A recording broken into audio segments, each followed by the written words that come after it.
So আজকে আমরা শিখব যদি কোনো ওয়ার্ডের শুরুতে প থাকে, দ্যাট মিন্স এই পি থাকে, তাহলে আমরা বলবো ফ।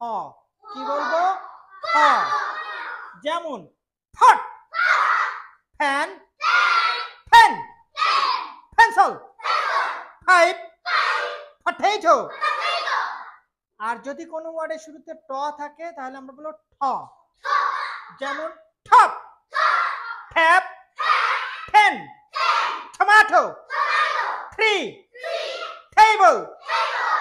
যদি কোনো ওয়ার্ডের শুরুতে ক থাকে তাহলে বলবো খ।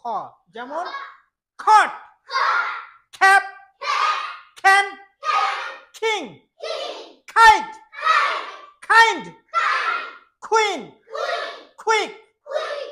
Thank you. Bilingual Learning Center, BLC, Bogura.